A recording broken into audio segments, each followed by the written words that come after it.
Psalm 51 verse 6, behold, you delight in truth in the inward being and teach me wisdom in my secret heart. This is a season where we need to be seeing the truth, hearing the truth, speaking the truth, internalizing the truth, and standing on the truth. A revelation that I received from the Lord today is for those who are owed an apology. Whether that person has already came back to apologize or whether the apology is going to come, you need to be aware that apologies can be used as a manipulation tactic. The apology is a show. When it comes to psychological abuse, emotional abuse, those who have dealt with narcissistic abuse, these types of people, 9 times out of 10, do not take accountability.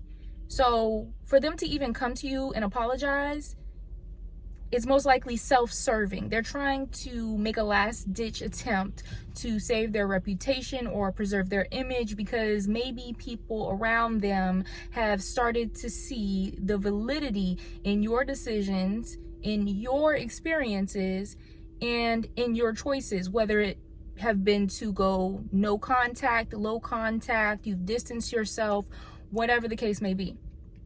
So there's 2 parts to the manipulation of these apologies. First of all, we need to understand that people can be apologetic and not actually be accountable.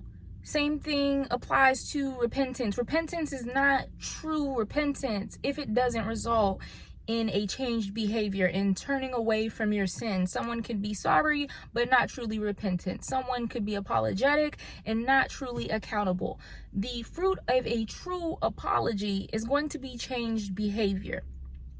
The thing with someone who is psychologically, emotionally abusive, a narcissistic abuser, they will apologize, but there will be no changed behavior.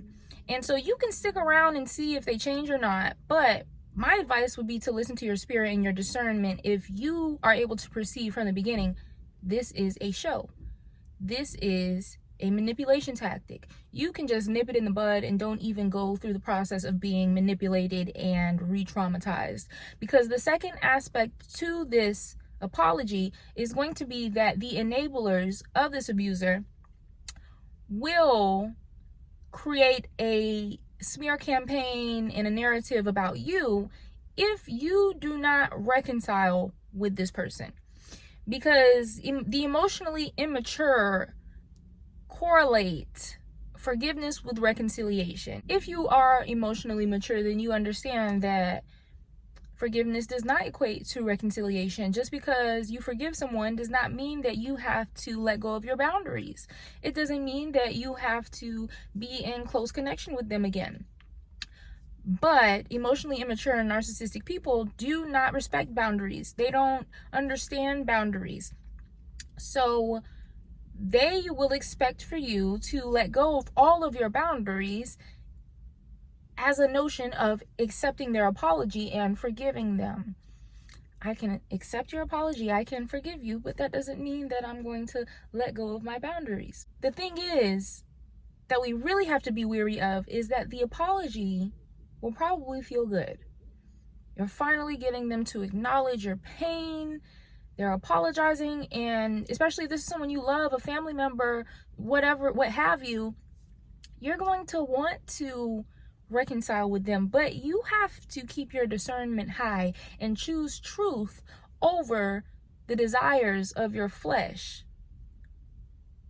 The truth is revealed to you by the Spirit. You have to remain in connection with your spirit because that's how you maintain your connection with God, and choose the truth over the desires of the flesh. Everything that glitters is not gold. Everything that looks good or feels good is not good for you or good for your spirit. So you have to prioritize the health of your spirit over all else.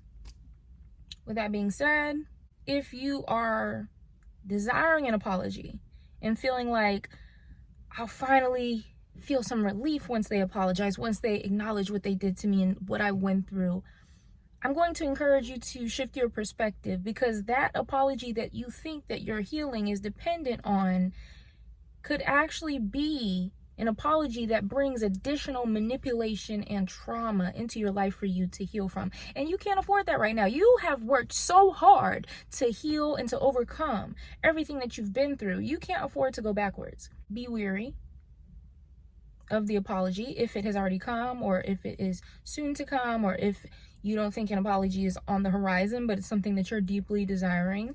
Shift your perspective. Set your mind on things above. Whom the Son has set free is free indeed. It's not the apology of an abuser that sets you free. It's the truth, and the truth is Jesus. Know the truth, see the truth, hear the truth, speak the truth, internalize the truth, and stand on the truth. Because the truth will set you free. And I don't know about y'all, but Jesus has already set me free, and I can't go back. Have a good day.